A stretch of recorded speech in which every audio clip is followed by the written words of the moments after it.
Hey guys, welcome back to my garage. My name is Brian. This is the Shifty Attitude channel. This is a continuation of my last video where I was adjusting the clutch on my 2024 Road Glide and we found that the self-adjuster had broken. And thanks to Fat Baggers, this little piece right here is going to take care of the problem. Let's check it out. Okay, before we get started, I do want to go back and kind of describe what happened to start this whole process. Aside from being my 20,000 mile service, the last time I was riding my bike, which was a couple of days before I started the last video, I noticed something in my clutch. I don't know, it kind of felt like a click or like a snap, not like something broke, because if it broke, I wouldn't have a clutch. But anyway, I did notice that my friction zone had changed. My bike was just behaving differently. The clutch was weird.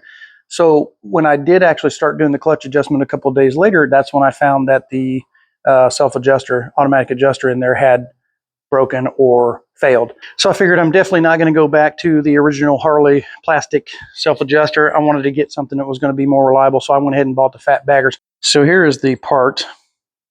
Very simple.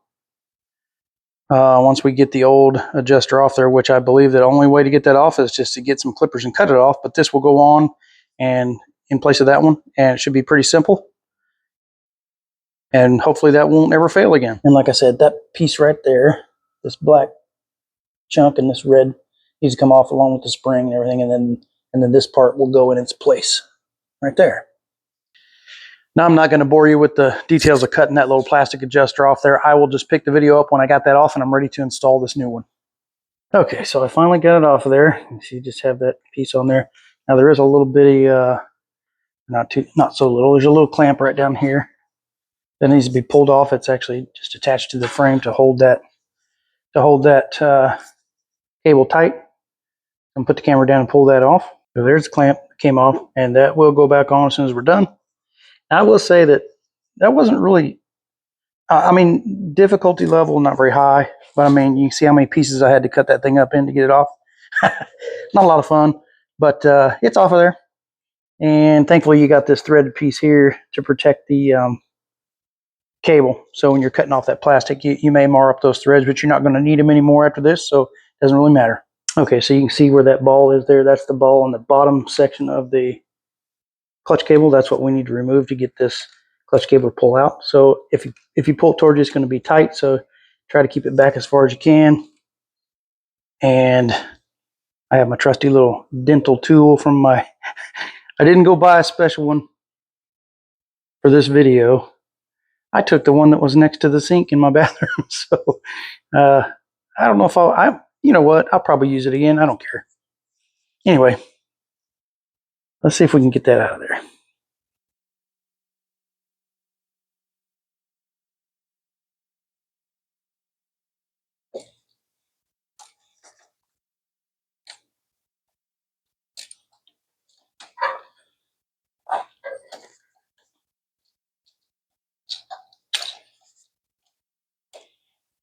All right, let me try something different here.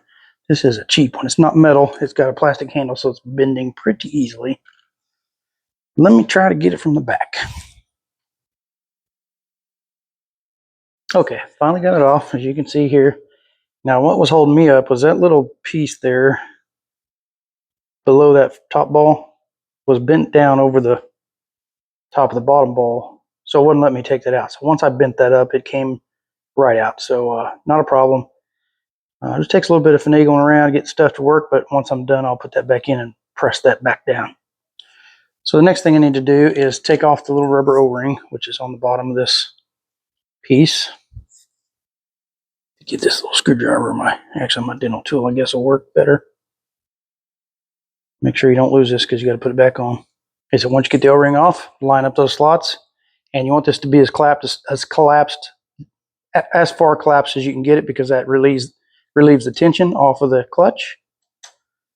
Put it back on there like that. And then let's put the O-ring on, and you will have to stretch the O-ring over this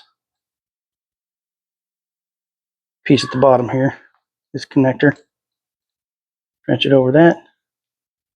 Then we'll put it back on the clutch adjuster. And then it goes in there like that. Now all we got to do is get it back into that housing and get that other lower ball back on it and get it adjusted, and we should be good to go.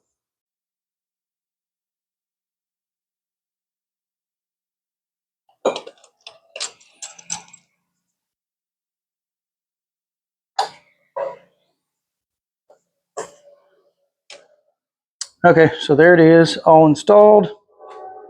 I've already adjusted to where I want my clutch on the friction zone. I haven't tried it out yet, but just a quick note, in Fatbagger's instructions, it does say if this ball, the bottom ball, so when you take that thing out, you'll see there's a ball for the bottom clutch cable and a ball for the top. When you get that out, if that ball for the bottom clutch cable is not in the middle of that sight window, you'll have to go over, take your derby cover off, crack the jam nut loose, and then back that adjustment screw out all the way so there's no tension. It said to bring it out 4 turns, 4 full turns.